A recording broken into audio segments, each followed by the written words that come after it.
Welcome to Acid Horizon, the Theory Podcast. Today, we're joined by Dr. Ben Morsa, a clinical psychologist whose work spans psychotherapy, psychoanalysis, and psychological assessment, especially within neurodiverse and historically underserved communities. Together, we turn our attention to the psychoanalytic legacy of Melanie Klein, focusing on her pivotal essay, The Importance of Symbol Formation in the Development of the Ego. More importantly, we'll take a look at the life and work of Melanie Klein itself. Klein's radical insights into sadism, anxiety, and the formation of symbols illuminate how the ego emerges through fantasy and internal struggle. But what happens when this process lapses?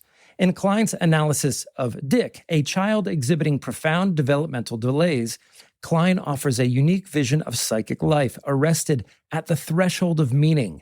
A vision that predates but anticipates modern diagnostic categories like autism. With Ben, we hope to explore Klein's model of early ego development and how it intersects with and diverges from contemporary understandings of autism and neurodiversity. And we hope to place Klein's work in critical dialogue with thinkers like Deleuze and Guattari, who both take up and challenge important premises in her theory. Is the failure to symbolize a form of breakdown? Or might it also be an escape from the tyranny of representation? Ben, thank you for joining us on the show. Oh, thanks for having me. Really excited about this topic. Yeah, and I'm glad you reached out to me because, like I was telling you in our little pregame session here, amongst the thinkers that we're covering in the Anti-Edipus files, which is a reading group that we're doing all of these secondary and ancillary readings related to Anti-Edipus.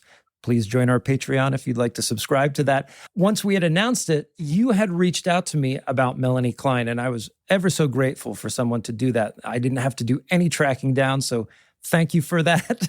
That was wonderful. But before we get going on Melanie Klein, let's find out about Dr. Ben Morsa. Tell us a little bit about yourself, your work, and your research. Sure. So I am a clinical psychologist. I'm in private practice in Oakland, California. I lead a group practice called Tide Pools, and we're a psychoanalytically oriented practice. We offer psychotherapy, psychoanalysis, psychological assessment. My interest in Klein probably begins with my interest in psychoanalysis, which predates my becoming a psychologist. I really became a psychologist because I wanted to go on to study and practice analysis. Along the way, a lot of my work is focused on working with queer and trans folks in analytically oriented ways and exploring what analysis might offer in that type of work, but also a deep historical exploration of analysis's implication in the oppression of such communities. That's how I came to find Anti-Edipus the first time around. I was on what is the equivalent of a residency, of a psychologist, we call it internship. So I was on my internship out here in Oakland, and feeling pretty angsty about that stage of graduate school and doctoral training and such. And so I picked up Anti-Edipus because when you come from a doctoral program, what better way to feel like a rebellious teenager? So I chose to revisit this book this year, actually because of your podcast and because a friend of my husband and mine wanted to kind of read the book together. And Klein actually led me to you. So I'm working on a book right now called Farewell Diagnosis, and it's an exploration of psychoanalysis, both as method and as object of study, as it pertains to the history of autism and the tensions that arise between clinical assessment and the self-diagnostic movement. And so in this essay that your reading group is reading right now on symbol formation, there's a line where Klein makes the statement that the infant is sort of curious about its internal organs and their functioning and explores this curiosity through the mother. And I've read this essay before a number of times, but I must have just glazed over that part and not made this link. It was only when I was sitting down to deeply read this essay as a case study for one of my chapters that I saw that line. And I was just like, oh my gosh, body without organs. And it had been some time since I'd brushed up on my D&G. And so I did some poking around who has a serviceable explanation of the body without organs. That's how I found Acid Horizon. And it was a very helpful explanation, or kind of got the gears turning for me again. So I got curious about you all. And when I saw TBD for Klein in your syllabus, I kind of interpreted what might be happening, which is that outside of clinical circles, I think a lot of people just aren't familiar with Klein.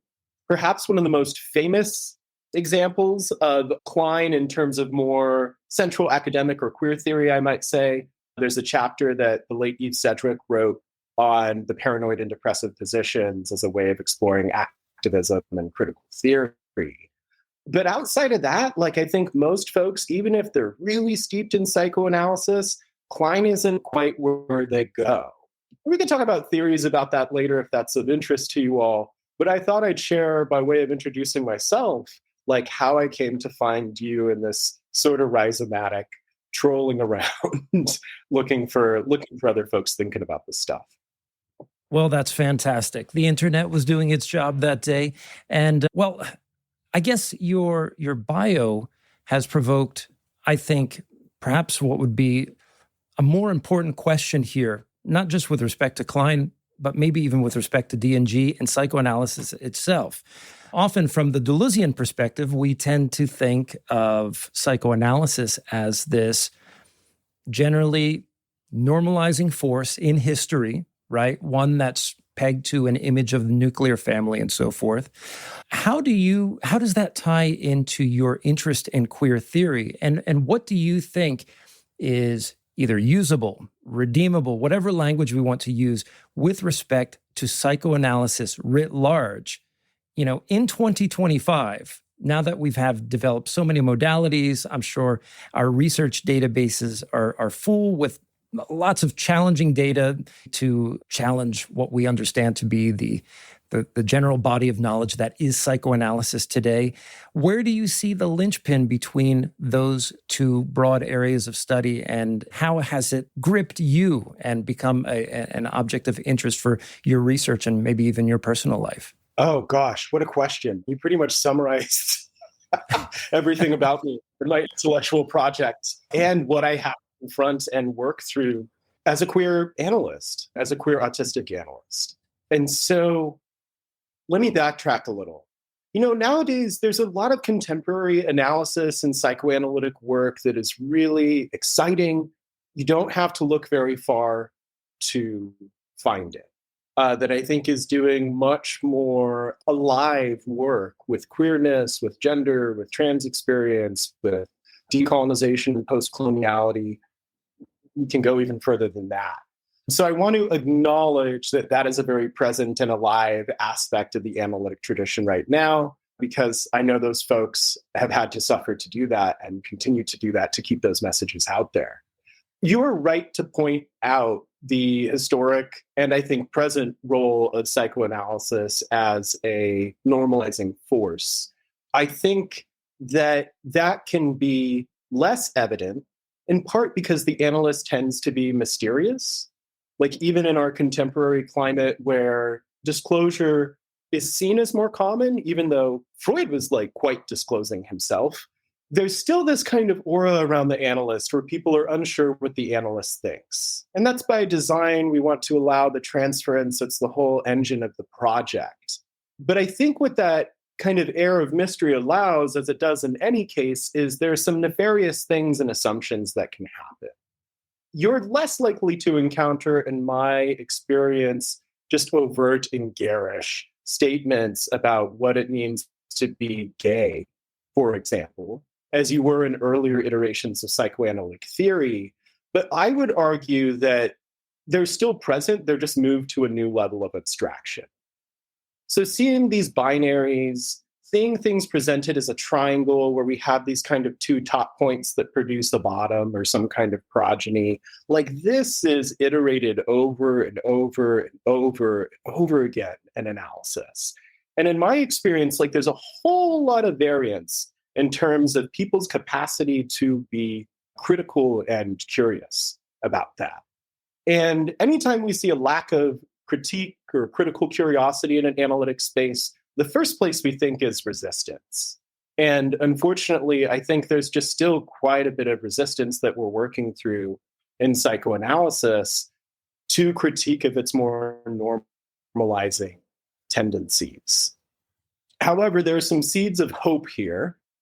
In, I believe it was 1975, Hans Lowald wrote a paper called The Waning of the Oedipus Complex. And this paper is really fascinating because oftentimes when you're doing analytic work, it's like you're showing up to your rich patron's house and you need to sort of like do the proper curtsy and decorum and kind of like nod to the wonderful decorations and the collectible art that they have before you can start to sneak in something a little bit controversial at the dinner party. That's how Lowald is writing this paper. But I don't think you have to read too deeply or interpret too wildly to see that when he's talking about this waxing and waning of the Oedipus complex, what he's talking about or what he's doing is he's critiquing the idea that there is an Oedipus that reveals the truth, that is natural. We might say in D&G terms, he's aware of this miraculating function that the Oedipus complex can have. And I read his paper as saying that it is the task of every analyst to kill that. Kind of the way that Oedipus had to kill his father, gouge out his eyes, so that he, like Tiresias, could see something closer to the truth. And so, you have to confront history and analysis, including the history of analysis. And that's a bit of my scattershot of what has been a journey of my whole adult life, kind of confronting that, particularly in the points you raised, Craig. Maybe I'll just get one more thing in before we bring Adam into the discussion. This isn't even going to be about Melanie Klein. It's going to be about psychoanalysis in general. But I guess one of my thoughts has been over the years that I've read Anti-Oedipus, and I think it goes hand in hand with, what we might call the historical materialism that informs the creation or social construction of Oedipus. It stands to reason, especially in a social milieu as fast as ours, that if Oedipus has not been utterly transformed by advanced capitalism, but it stands to reason also, like you're saying, this miraculating power appears in different places, spaces, has a particular accent to it, and so forth. Even in my limited experience in Jungian analysis, I think there's a way in which the sort of, I'd hate to say the figure of Oedipus, but the kind of spirit of Oedipus lies in the analytic space. Maybe it's looming about the potential of transference. Maybe even me as the analysand sort of navigating back to familial stories when, for example, maybe I'm not sticking with images and things that are actually happening in the analytic space. So in that sense, maybe I'm complicit in my own Oedipus complex when I do that sort of thing. Maybe you could just say a few more things about that with respect to how analysis plays out in your world. Yeah, I mean, I'm relating because, of course, I'm in my own analysis because that's part of the formation of becoming an analyst. And I'm very much of the school of thought that analysis is about inventing your own analysis. So what one gets out of being in a good enough analysis is you walk away with your own analytic theory of your own life. And so whether or not Oedipus is out there and it's real in the sense of it's like an independent and objective entity, regardless of what I think or feel about it, or whether Oedipus is something more kind of constructed or collaborated, which of those is true or most proven is a less interesting question to me than what happens if we choose one. If, to use the language of Karen Brod, we make a kind of agential cut. So when one says Oedipus is natural, it reveals the truth. That's how I think we get this whole multi-layered phobic structure in the history of analysis. And I have an interesting theory about why folks aren't as familiar with Klein in America that I can link here. So I gather, I take for granted, I project that folks listening may be familiar with how Oedipus was used to pathologize homosexuality and gender diversity. But I'll do like the quickest 15-minute second overview just in case. So the idea of Oedipus is there's a presumed mother and father. There's a child. It's almost always told through the perspective of the boy child because it was Freud writing it. And this child is negotiating separation from the union with mother and needing to enter the world. And something that needs to facilitate that process is a certain type of paternal, fatherly presence. And the child who really wants mother, who wants to keep that union, who wants to be the sole object of her attention and desire, has to transmute that and learn to accept that the reality is we don't do that in society.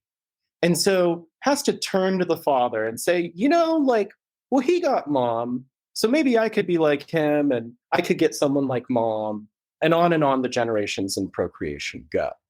But I think what people aren't familiar with, particularly if you haven't been in a psychoanalytic institute, is that for quite a long time, in fact, I think it's only in the last 5 years that the IPA removed this requirement.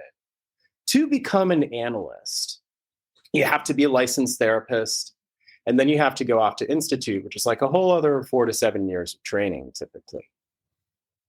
And as part of your training, you go through your own analysis, you do some coursework, but you also do cases under supervision.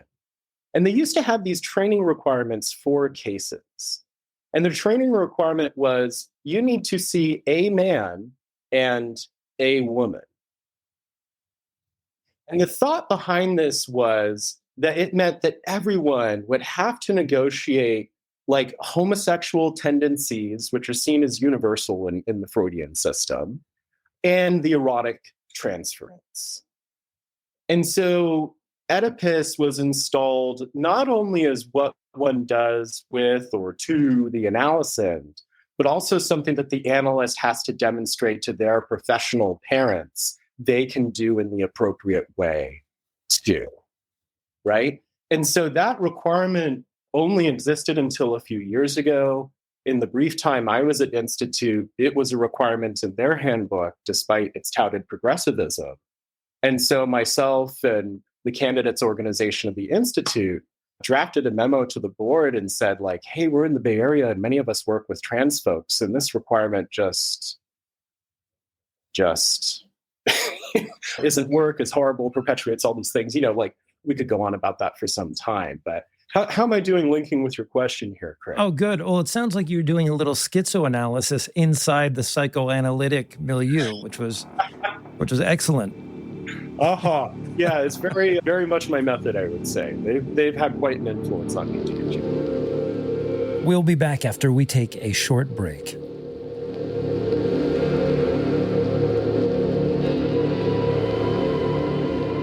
Acid Horizon is a grassroots theory podcast. No corporate ads, no brand deals, just us, doing the work we believe in. We're entirely supported by our listeners on Patreon, and that support keeps us going. If you value conversations like this one here, if they challenge you, open new doors, or spark your curiosity, we invite you to become a sustainer of our show. Head to patreon.com/Acid Horizon Podcast and join our community of thinkers, readers, and creators. Even a few bucks a month makes a huge difference. Let's keep this space autonomous, accessible, and alive.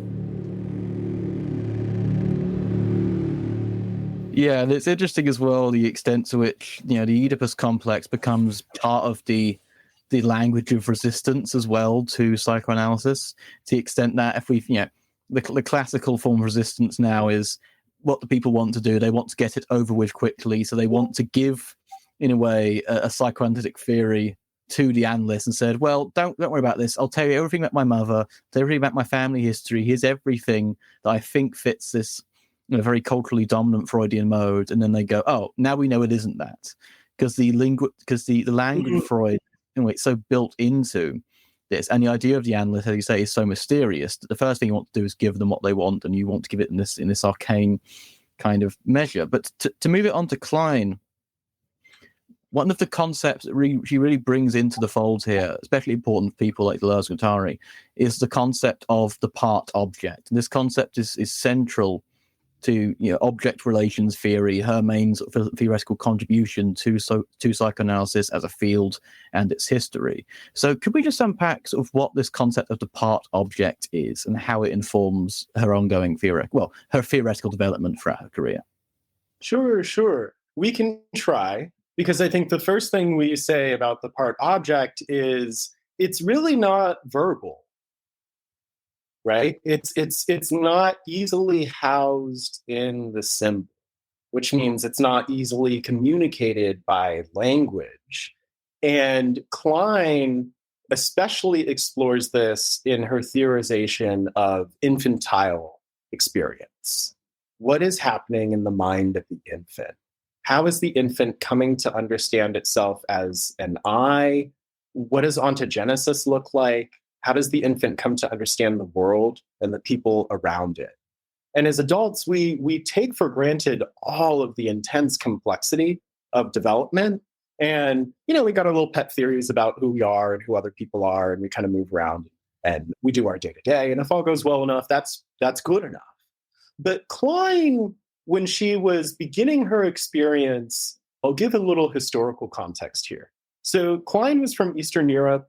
She very much wanted to be a medical doctor. It didn't work out in her family. I think the money went to her older brother to do it, and I don't think it turned out so well. So Klein, I think it's important to note, her life history is one that includes a lot of just shitty men. And I think there's an element of patriarchy and how that operates that is a partial explanation for how Klein was so impactful. I would argue she's almost more impactful than Freud in terms of psychoanalysis, maybe even the Western world. But of course, I've got a baseball cap with Klein on it, so I'm a bit of a fanboy, and I would say that. The part object, having established that it's difficult to communicate in language, is first explored through this idea of the breast, right? And breast means like the literal part of mother's body that feeds the infant, but it is much broader than that, right? It is what it is like to feed from that breast. It is whether the milk is plentiful or not. It is whether mother is anxious or frightened, whether she feels calm. To the infant, there are all these different aspects of development that are now very heavily researched and theorized in something like attachment theory, a rabbit hole we can go down if you want. There's a lot of Kleinian history there. But Klein, in any case, she has this origin in Eastern Europe, and she is invited to England by a rather famous psychoanalyst there who was head of one of the institutes. And Freud's getting older at this stage. He's passed the crown to his daughter, Anna Freud, who's really going to go into ego psychology, which doesn't even get much attention from DNG. They're that not here for it, I would say. And so Klein is kind of called in with this task of like being a very intelligent up-and-comer, having something to offer. And there's a more powerful kind of figure who's kind of hoping that he can mobilize her as a way to take power from the Freudian project. And one of the ways that this happened is two things Freud didn't really do, is he didn't really work with kids, and he did not like working with psychotic people. And this is where Klein takes up the psychoanalytic mantle and really extends psychoanalytic theory to wonder about these types of experiences. So she invents play therapy, in a sense. She's probably not the first person to say that a child's play has meaning, but she takes that incredibly seriously. And this is her fight with Anna Freud. Anna Freud saw play as more educative. It could be interpreted, it might say something, but analysis really wasn't for children. They didn't have enough ego to be able to tolerate it. And Klein was very much, no, we need to take children and their unconscious and their sadism very seriously if we're going to be able to help them. Sadism helps us to understand the part object, because when we feed, which we need to do, it's kind of our first material connection with the world, we use our mouth, and our mouth has teeth, and babies bite when they breastfeed, for example, or later on we go on to chew food. And though we don't often think of that as an aggressive act, we are tearing it apart. And if you start to think about like, oh, this pork chop that I'm eating, and where does pork come from? And what does that industry look like? And what casualties might be part of it? That's how I think we can more meaningfully understand the part object. To summarize and be less schizo about it, for the sake of pedagogy, the part object in this example of I'm eating a pork chop isn't the pork chop itself. It is everything else that connects with and gathers around that too. It's the fact that I watched a documentary on pork farms in the Carolinas and all these problems with that. It's my relationship with vegans or people who don't eat meat because of a concern about animal rights. It is my own Oedipal rebellion of growing up in a home where my mother wouldn't permit me to eat it. And so this was a way I could sort of individuate myself.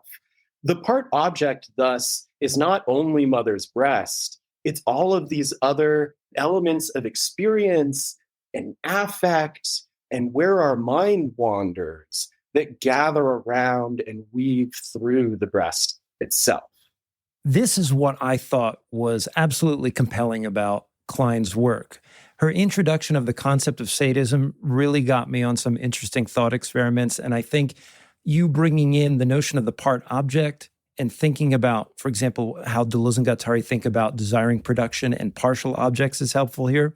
So just as an example, when lunchtime rolls around on a given day, you don't see me tear out the front door into the adjacent woods and plunge my jaws into the guts of a white-tailed deer, right? Like there's a whole system of social and symbolic mediation that allow me to channel that, if we want to call it like a sort of primordial sadism, right? There's a series of breaks and flows in our society that are mechanical in the sense that there's some sort of machine mediating my eating of the sweet and sour pork that I've ordered from the Chinese place down the block.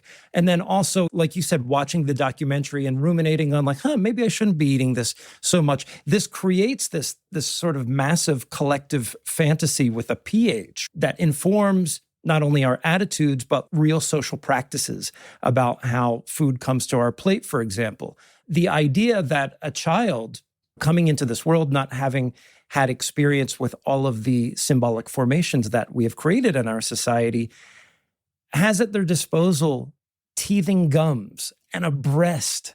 It seems like there's such a raw sense in which the child's initial or incipient experiences of feeding take place. And there is this lack of the symbolic order, or the lack of an ego or a superego to begin those forms of mediations. And all I wanted to point out is how interesting I thought that formulation was and gave me some buy-in to Klein's theory. So you're one of the first I've met to have that reaction, Craig. People often hate this idea of sadism, particularly clinicians in my experience, because I think it violates this idea of like the sanctity of the baby.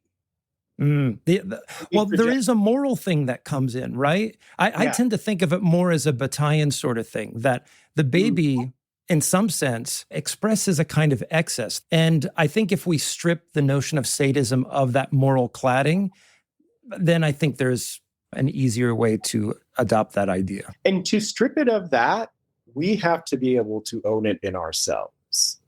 And I think, in my understanding, that's what I interpret the knee-jerk affective rejection of Klein for using the word sadism as kind of being about. It's that people really have difficulty confronting our tendency to like hurt and torture others, and especially those we love. But what Klein's message is actually about, I think, I know we're not supposed to have like a univocal message in a D&G talk, but I'll take the risk. What her message is kind of about is love. You know, she's essentially saying that the work of love is unending because we are never fully and constantly in the depressive position. We're always kind of falling into these more paranoid, schizoid states. We're always prone to confusion about what is inside and what is outside. And we could say, oh, that's because of a lapse in our ego structure. Or in a more like D&G interesting dynamic way, we could say, well, that's maybe closer to what reality is. that we install a fantasy of the inside of my body and the outside of my body. And we do that for historicist, materialist, normative, and normalizing reasons and projects. So there's a certain kind of empowerment, a kind of resistance, I think, that can come forth if we can start to acknowledge these pre-Oedipal parts of ourselves. And not only like, oh, I just have something primitive about me, and I'll just live with that. But actually, that's also something alive that does something, right? Here's maybe what it does. I'm reading this Klein book, and I'm kind of angry about how psychoanalysis talks about autism, because that's just the nature of my relationship with analysis. And I find in this essay this kind of quote, right? And then finding that quote leads me to you. I think in this story, we see how there's a lot of coincidence between what I'm working through emotionally inside and what I encounter in the world around me. And what she means by fantasy is it's the way that we organize that in our unconscious. It's like a story that we tell ourselves, but it's not yet a story.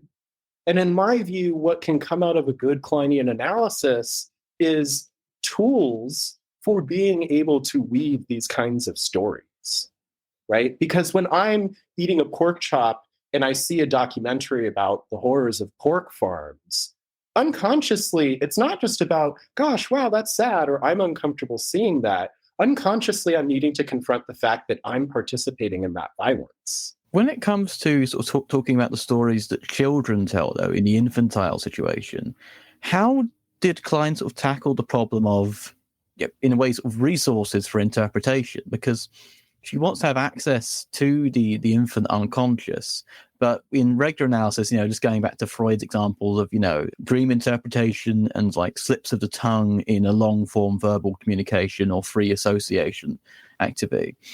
What does it mean to sort of look at the child in a way in the absence of dream? In a sense, is it that because, maybe to say sort of in a sort of rudimentary psychoanalytic sense, the child hasn't had the ego formation to the extent that they haven't yet fully become annihilated. It hasn't fully been pushed back into repression when, repressed desire would only come about in dreams. Does the approach to sort of infantile psychology and infantile psychoanalysis mandate that, you have to sort of treat the child as if they're dreaming whilst they're awake, or there's no separation between the two? The productions of their actions are the same as the productions of dream work or something of the sort. Yes, but not just any actions, the actions of their play. So what Klein discovers in her play technique early on in her career, which is actually what teaches her the theory, right? Like her story is, she didn't go looking for this form of organization. She kind of discovered it and worked with children because she was asked, hey, can you help out with analysis with children? Right? Because Anna Freud's going to be working on it over there. But, we don't just want the Freudian project to be ruling it because we're England and reasons. And so she goes into this method and kind of needs to invent a way of thinking about how to be in the room with these child patients. And I think because children play, she utilizes that. And as she's observing this play, she starts to see familiar patterns. Sadism, rivalry, competition, guilt, and the difficulty of experiencing and working through guilt, the types of things that you would see in a neurotic adult in analysis, except more like you're saying, Adam, through the lens of the dream. The dream, which is only possible when we have a fully formed ego with its own clear objects that aren't too partial and fragmented and disorganized. And so Klein starts to interpret the play. And this is another place where people just go bonkers about Klein, because you see some of her interpretations here, right? This kid doesn't have language. So Klein she's kind of on her ass, right? She's invented this technique, and now she meets the patient for whom it will not fit, which is a very relatable experience for clinicians. You kind of have to tweak and reinvent it with each person. And so what she does is she starts interpreting things about his body movements because she feels she isn't seeing symbolism in his play. So he just starts moving the trains. And we're told that trains is one of his interests, right? One of his spins, if we want to use neurodiversity lingo. And when he starts kind of banging them together, she says, this is the dick train banging into the daddy train. She grafts this Oedipal scenario and situation onto his play. And as you all know, the first thing he does is he runs out of the room. And then she doesn't let up. She follows after him with this interpretation of, you're running into mommy's body. It's dark in mommy's body. And then he calls for his nurse. And like, this could look like this horrifying, what is this person doing to this child? But it's only at that moment that Klein says, nurse is soon coming. And if we believe her story, this kid is then able to use language to soothe himself in one of the most terrifying human experiences, separation from your caregivers, right?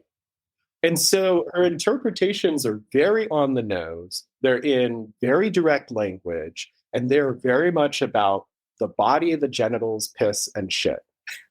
And her thinking behind this is these experiences, these words are maybe the closest we can come to representing this realm of the unconscious.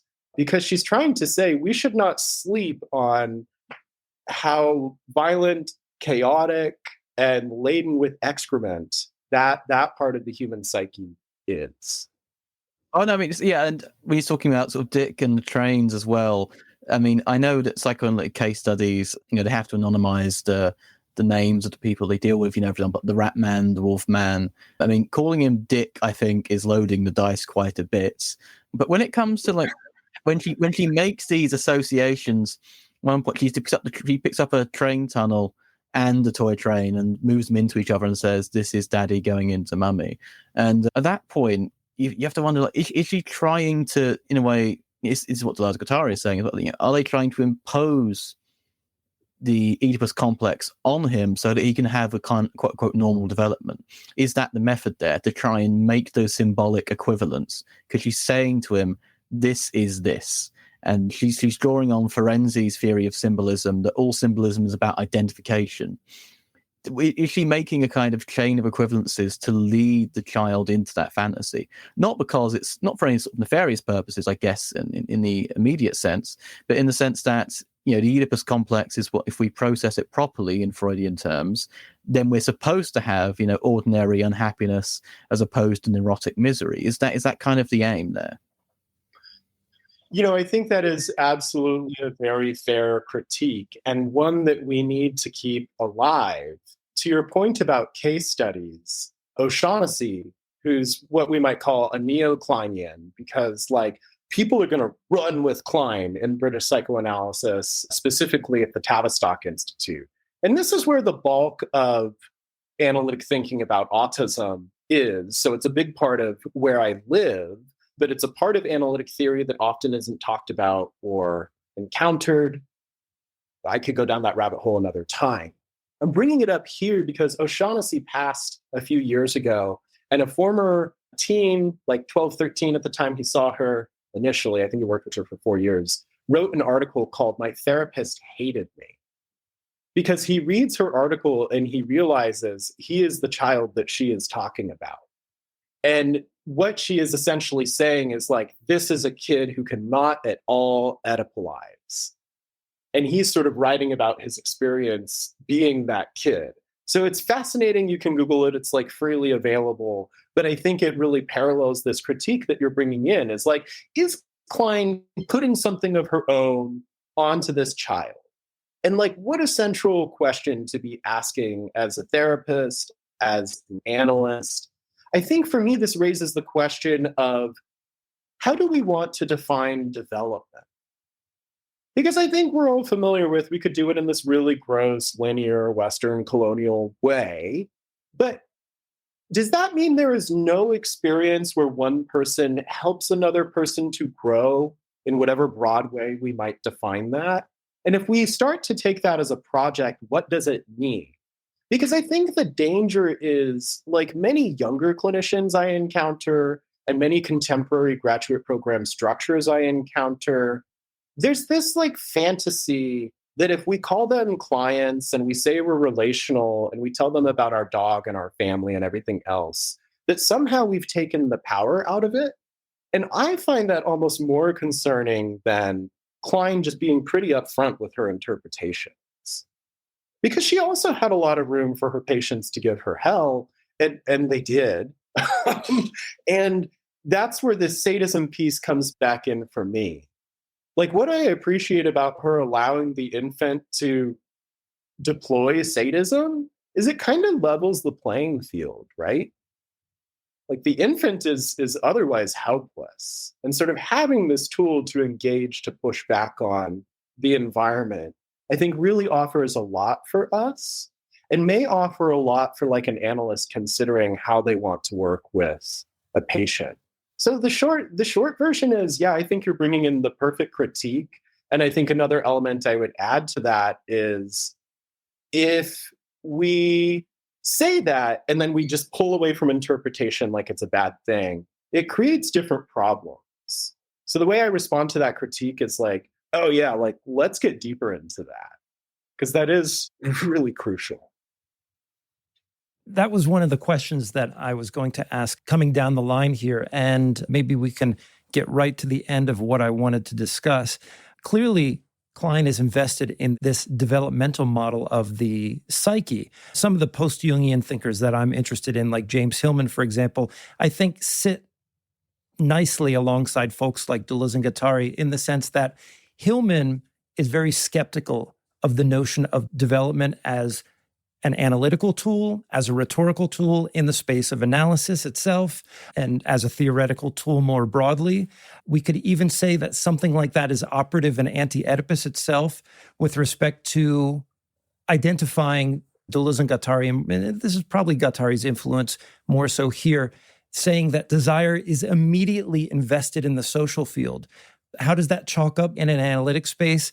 Well, if I come to you with a dream, for example, or these persistent daydreams, reveries, whatever we want to call them, and if we work with these images in an analytic space, if I presuppose forms of development, there's a way in which I might abandon the intensity that I'm bringing into that space and the image itself, and maybe even the very kernel of quote unquote development. So it seems like there's a sort of razor thin line that one walks when wielding such a conceptual or theoretical tool as development. And how do we navigate around that? What's right about Deleuze and Guattari saying that, well, there is no necessary mediation for investment in the social field. We're already immediately invested in that. If that's true, how does that play out in analysis? And how might that insight defy this developmental narrative? Yes. I'll offer two pieces here. One way is to bring it outside of the consulting room, and the other way is to put the analyst on the couch. So, Adam, you mentioned the analytic history and tradition of the case study, right? Which, so for listeners who aren't familiar, whenever an analyst wants to put out a new theory or a part of a theory or extend that conversation, they do so by discussing a specific case with a patient. And they have to de-identify it in a sense to preserve the anonymity. I've always had tension with this. My book does not include explicit mention of my work with my patients. And I'm a little bit afraid that peer reviewers are going to tell me it's not analysis for it. But I have reasons for doing that. There's a book called Monsters of the Market. I'm forgetting the author, but it was put out by Haymarket. And it reviews the history of anatomy and how it was initially almost kind of a hobbyist practice for the bourgeoisie. So poor folks, because poverty was essentially a capital crime, like their bodies were dissected at dinner parties and often in big theaters which then became the spatial formation for the operating room and medical grand rounds. And there are still analytic hospitals in America. I know a colleague consulting with one right now that do grand rounds. Like, you're a candidate, and so your patient who's hospitalized has to come out in front of the entire institute while you both have a session on stage. So disrupting that, talking about the history, putting that on the couch, evoking the affect that I see on both of your faces as I tell this horror story, that's how I try to walk that razor thin line, Craig. And that's what I'm trying to do in the book. So, Adam, I appreciate you mentioning that Klein calls him Dick, because it is so on the nose, right? And so the chapter where I analyze this case study, I titled Different Strokes, Different Dicks, because I'm playing on this idea of analysis can fall into a kind of intellectual masturbation, which is the more problematic side of that razor thin line you're naming, Craig. That being said, like, we do have to say something, I think, because not saying anything is its own potential for a certain kind of violence. And so another way is I think about bringing it outside of the consulting room. So, when Klein says, like, your dream is about you swimming in an ocean of turds because you wanted to piss in your mother, which isn't, I'm exaggerating for effect here, but not by much. That interpretation is really difficult to stomach. Interesting, I'm using an organ to describe this experience.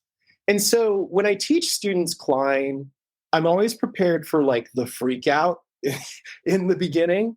And a way I try to offer a way of living through that is I tell a story about a place we have out here in the Bay, in the High Sierras. It's called the Malakoff Diggings, right?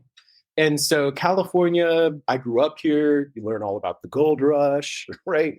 And the Malakoff Diggings was a hydraulic mining site that was created in like the mid-19th century because all the big chunks of gold had already been taken out of the mountains. But there was still this demand. There was a whole economy around the gold rush trying to sustain itself, even though it was unsustainable. And so they invented hydraulic mining. And hydraulic mining requires these huge cannons, such that if you were to stand in front of it, the pressure would kill you. And they blast away the side of a mountain. And then in the runoff, they do these things to essentially take the gold dust out of it. Now, you can go to the Malakoff Diggings. It's a really cool campsite. It is also incredibly depressing because you see the side of a whole mountain has been completely blasted away and has hardly recovered. It wasn't just water in these cannons, it was also heavy metals. And so there's this whole environmental effort, at least while we still have these things in America, to monitor the level of heavy metals that continue to leach into the Bay and the Bay Area water table from this project, right? Now, Klein is saying that this sadism and this greed left unchecked, the fantasy, the nightmare becomes a reality of our world. So I would offer, like, if you feel squeamish about the infant wants to piss and shit in the mother because it's too terrifying to depend on her and not be in control of her, I would invite you to Google Malakoff Diggings and look at these pictures of these men holding these giant water cannons, blowing away the face of the earth, washing literal deadly excrement into the bay, because of their greed for gold and the fact that they can't control how much and how to get the gold from Mother Earth. Well, there's one other actually thing related to that sadism and that kind of, I think also relates to sort of contemporary political situations, which is a term I see brought up in the paper as well in general Kleinian analysis, which is epistemophilia, kind of like knowledge thing, and that's tied to sadism. And I mean, we've been on this kick for a while, but in terms of like, tech bro fascist nonsense, I mean, epistemophilia, the idea of constantly gathering data, trying to swallow everyone up in terms of one's data gathering organs, it does feel like epistemophilia and sadism have an interesting relationship in the child, which could also point to the contemporary state of America's richest man children and South Africa's as well. Let's not get rid of that.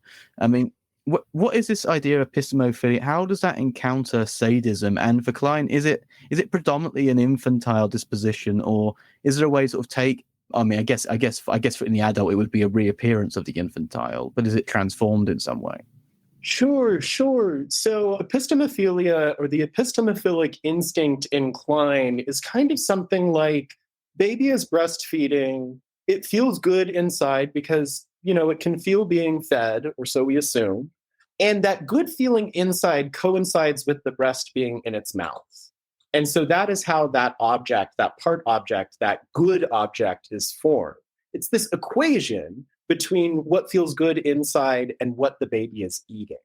But very soon, baby becomes aware that the feed isn't always going to be good. The baby can't control that. The breast won't be there sometimes when it wants it. And this is where the sadism starts to happen. Now, if it is only sadism, then something else is at play besides the epistemophilic instinct.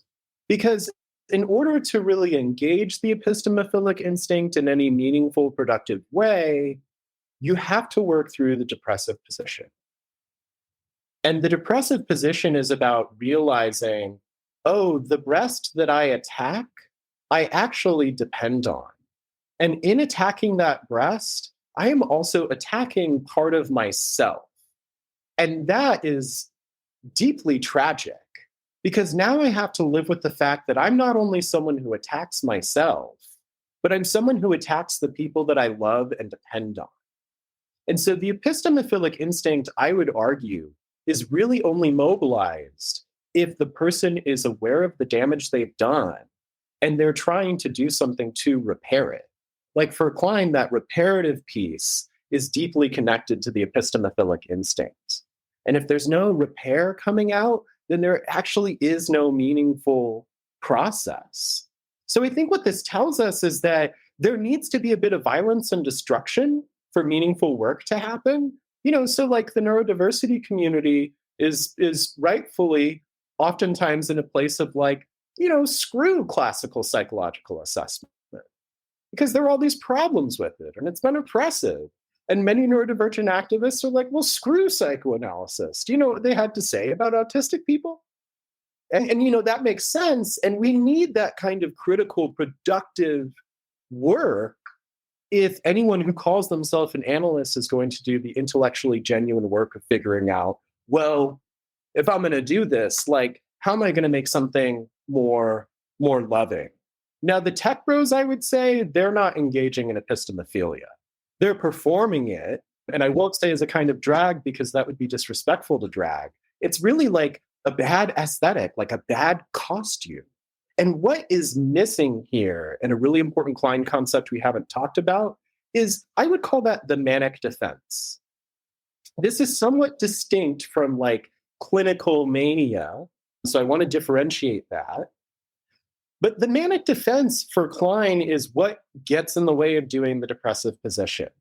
The manic defense can look like, I don't want to depend on other people. I don't want to depend on other people having knowledge. I don't want to depend on culture and society to create rules and regulations that will keep things safe and bounded, because I can't control that.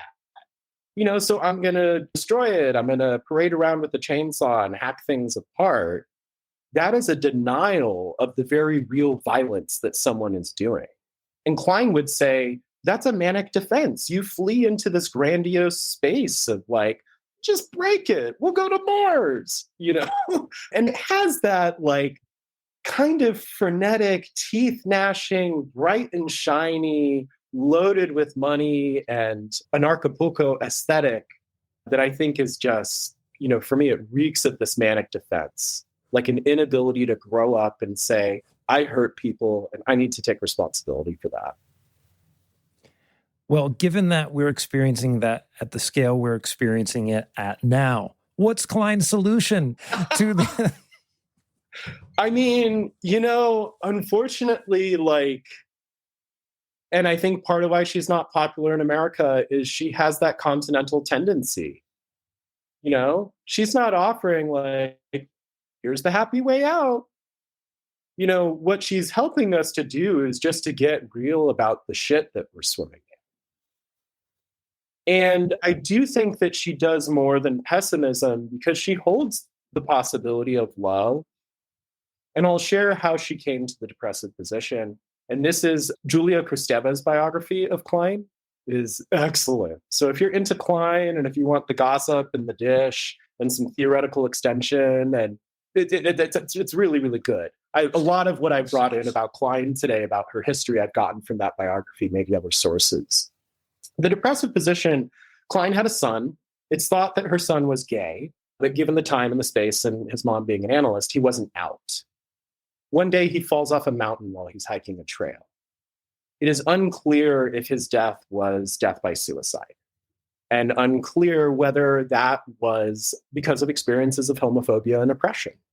Right? So Klein also writes like the no father principle of homosexual development. So she's not at all free of these problems. Klein did not go to her son's funeral. She was so bereft, right? And a few months later, she delivers her canonic paper on the depressive position, which is all about how we have to confront the violence we do to those we love and somehow find a way to work through it. But of course, she couldn't bring her son back. And I think that's a reality we need to confront too. There are things we may not get to bring back because they're broken. No, that's fantastic. I was being a bit facetious and asking for the cure, but it's helpful. It's helpful to know where Klein is coming from. And, I think one of the ways this conversation can be useful is some of these synergies with thinkers that we're bringing together. Like, I think there's a fruitful discussion of sadism, Guattari, and Klein. Like that's like a possible paper there for folks. And then, of course, interrogating the connection ever more deeply with D&G. And maybe one of the last places we'll take this conversation is, and I think this connects to your research, is with respect to autism. Because as I understand it, Klein's clinical case of Dick that we see here and in Anti-Edipus is it was diagnosed as dementia praecox schizophrenia. But as we mentioned at the beginning, we did not have the diagnostic language that we do today and the category of autism. And it then raises the question of, in the case that a particular body, a particular mind is not normal and is not predisposed to the same sort of symbol formation and ego integration that those with a sort of quote unquote normal constitution might have. What are the political implications for that vis-a-vis Klein's work?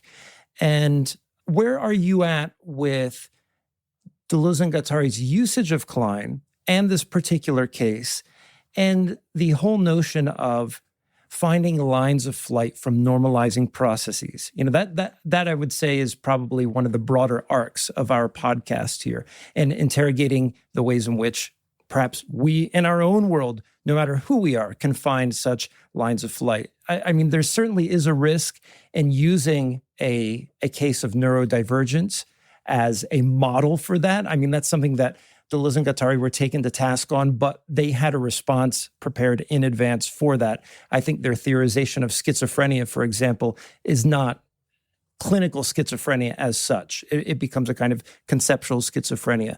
So with that said, I know I've given you just another huge bundle here, but what's feel free to grab onto any one of those threads there and begin to untangle. Sure. We'll sort of fly around the Gordian knot together. So one of the things that I'm doing in the book is I'm trying to model how Klein can help us with critical theoretical projects. And I take as my inspiration that chapter I mentioned from Eve Sedgwick's Touching Feeling, where she's looking back in her life and she's saying, yeah, gay activism, here for it. Like, that's so much of her life, right? Love her.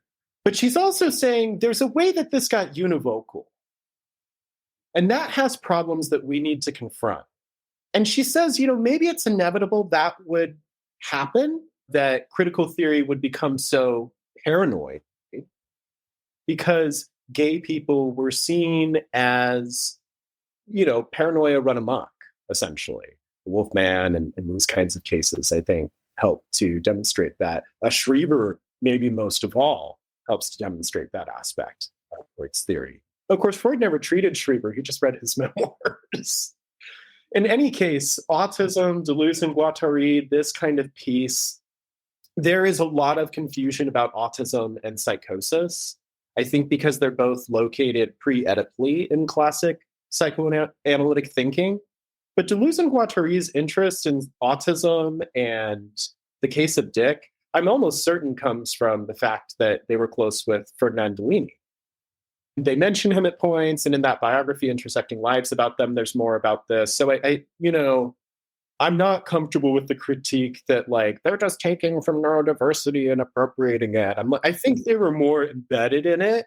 And so I give them some room, not that I get to be the arbiter of the neurodivergent space, but that's what I feel. There is this confusion around psychosis and autism. A couple times a year, I get an assessment case that's an adolescent, typically an adolescent boy, where we're not sure if this is emergent psychosis. And there's also been confusion around autism diagnosis in the past. So there is some kind of there, but it is very difficult to say, let's explore that place without people rightfully having a kind of autoimmune reaction of like, are you about to call us psychotic again? Because we just got away from that, and there were so many problems with it. So this is really difficult, ethically important, highly risky, highly volatile work. But I don't think that means that we shouldn't be doing it. And I guess Klein kind of gives me a pathway there, because she says you can't help but kind of make a mess. And so the only thing you can really do is figure out how are you going to try to repair when you do. So I find that to be a really like helpful guidepost in the current conflict, we'll say for shorthand, around what is autism, who's autistic, how is that decided, what does it mean once a person says that they are. One thing I think we can say about Klein that I wouldn't say about her followers in the British object relations tradition who take up autism is that I think she respects it a bit more. So, nowadays there are many forms of therapy, perhaps including applied behavioral analysis, where if they learned on the intake form that this kid plays with trains all the time, they would take the trains out of the room. Or they'd have the trains in the room, but they'd give the kid a gummy bear for playing with something else. In the old days, there were forms of this where they might have hit the kid or shocked them for playing with their preferred toy. Klein isn't doing that. She's not necessarily making it a fun experience by comparing it to his rivalry with his father, but she is allowing that experience to be there. And also, even though this kid doesn't really speak, she is assuming in him some kind of linguistic capacity, or at least the possibility that that exists. And I think she does that with psychosis too. And I don't think that means that she sees them as the same, but I think if we read her in a certain way, she helps us to be more respectful and inviting of these experiences, which is really, really where I would rather be with them. I use this metaphor of the fracking column in the first paper that kind of started this whole book project. And of course, a fracking column uses heat and pressure to distill different qualities of petroleum, right? And so on the bottom, we got the stuff you're going to throw on the streets when you're repaving them. And at the top, we've got rocket fuel. And this is an oversimplification, but what I'm critiquing there is how quickly therapies of autism, and I would say even therapies that are calling themselves neurodiversity affirming, can conceal this project of like finding the good parts of the autistic person and like kind of getting rid of the not good or the less developed or the more primitive or, whatever problematic language you want to use. And so I use this metaphor as a way to like call us to think about what is development? What does it mean to help your autistic patient or your schizophrenic patient for that matter? Because it can very quickly become like putting them in a fracking column. And we all know how disastrous that can be.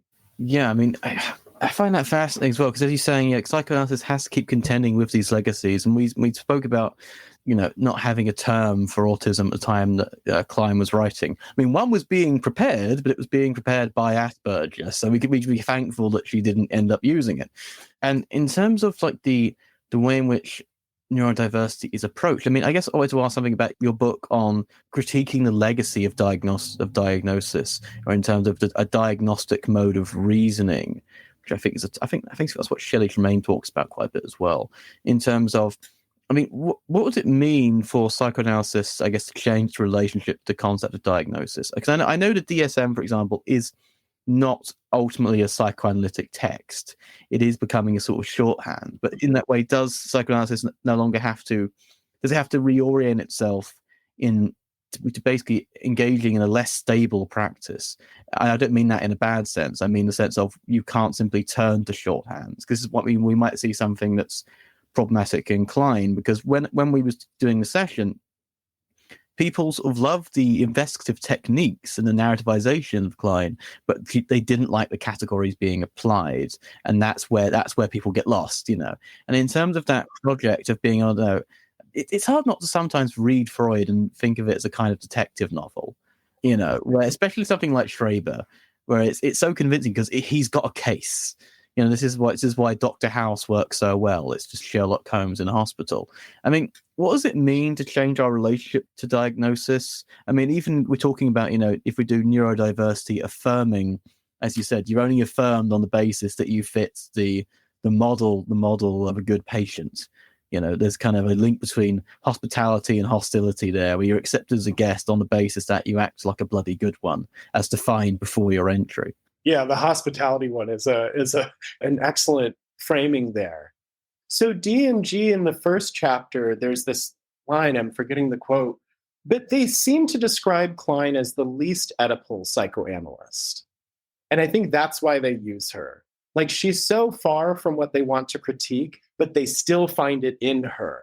And that's what allows them to say, all the psychoanalysis is this way. But of course, what they're doing, I think, is saying, Mom, why couldn't you be better, Mom? Even though I depended on you and I'm going to hold up hard objects like they're the schizoanalytic savior, you didn't use them in the way I wanted you to use them. You know, there's a bit of like, there, which I only say because I have to go through that myself in working with these kinds of theories and things. Yeah, like categories, we know all the problems with them. I don't think we would be here on your podcast that you've generously hosted me on if we didn't have words about that.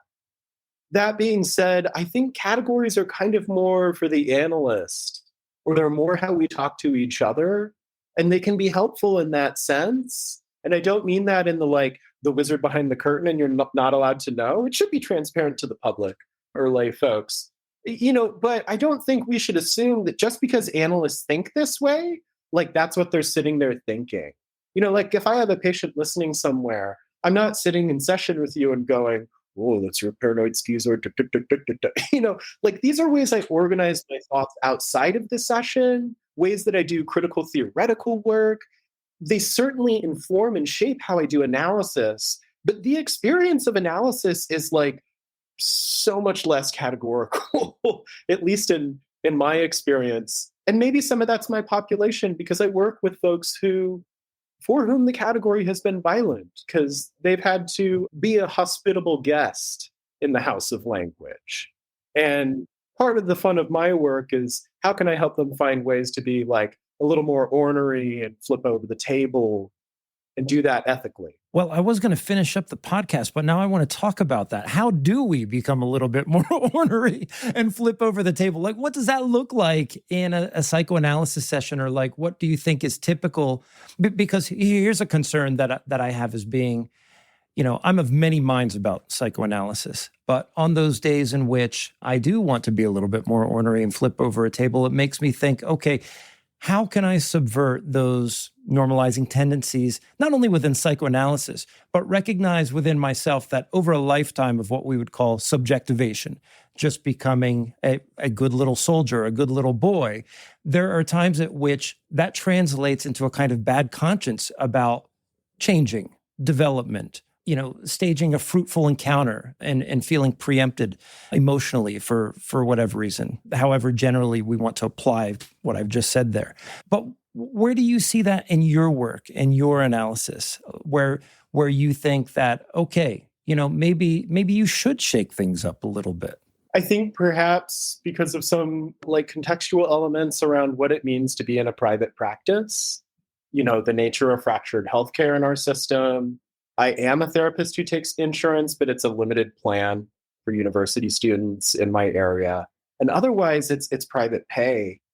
I do see folks low fee and pro bono, but of course, I can only do so much of that living in the Bay. What I think that means is I often see, let's say, autistic young folks who are in like middle class or upper middle class families and have just received so much dressage around how to be a more hospitable guest that the analytic work for me is very often about, where is your aggression? Where is your aggression? And can we just even like look at it, feel it? And frankly, I don't know where it should go. I don't know that I should be the one to decide, but I do feel that the work I can do is like help people be honest with themselves if it seems like they're kind of trapped in this house that they don't want to be in and feel they have nowhere else to go. That may be true, but can we question that? Can we rigorously engage that? Because psychoanalysis should be about a practice of honesty, a practice about questioning things that are miraculated as true and natural, especially when everybody thinks that they are, right? Like it's a contrarian practice, I think, by nature. And so we have to help people kind of explore their contrarian experiences, which I just assume that they have, because how can you be a person in the world and not have been like put upon, forced into a mold, dragged through some kind of symbolic boot camp about how to be a person?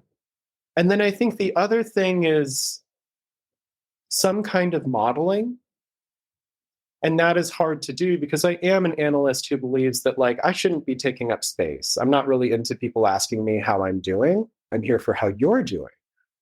That being said, I'm an analyst who left Institute, right? So I was a candidate and I saw what I saw and I decided it was not consistent with the practice that I believe in, the practice that I want to practice.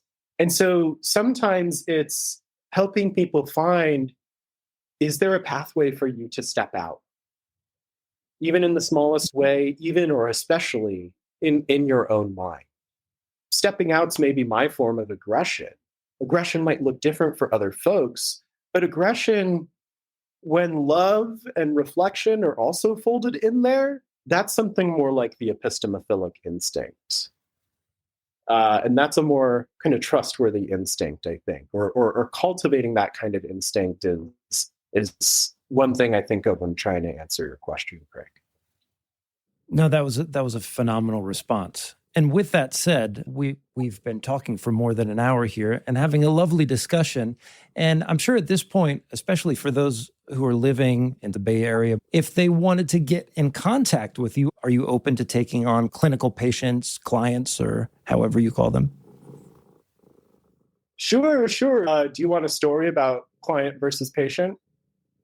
Oh, I was just going to promote your work and maybe people could get in touch with you, but yeah, let's do that first. Why not? Yeah, it's a quick one. I think you'll appreciate it. Nowadays, I would say most folks my generation, they say client. And okay. When I consult with clinicians, that's part of what I do. So if folks are therapists or assessors or analytically oriented or curious, you can seek me out for consultation and therapy or assessment. If they call their people clients, I'm going to say that. Like, I respect people's language and what they want to use for their work. Me, I use patient. Part of that is Edipus. It was expected in my East Coast ego psychology doctoral program. But part of that is because, the etymology of client goes back to the Roman Empire. Clients were attached to like wealthier, more politically connected and powerful people. Those people would come around to their clients' homes in the meeting to be greeted and to receive gifts. And they were the ones who would go and maybe do some things for their clients. So I think people offer clients like, oh, it's going to get us out of the power dimension of the clinical relationship without an awareness that the word client itself symbolizes a kind of power relation that I don't know that therapists would want to identify with, right? Your status was based on how many clients you had. Having more clients made you more important and more influential. That's not really a way I like to think about my clinical work, but I could go on. Yeah, if folks want to find me, my practice is called Tide Pools. I grew up in the Central Coast of California. I guess I'll disclose that. So I loved tide pools as a child, but in a more D&G sense, I'm trying to create a group here that holds thinking like this. And myself and my colleague, Dr. Anna Viker, are starting that off and hoping to welcome more people.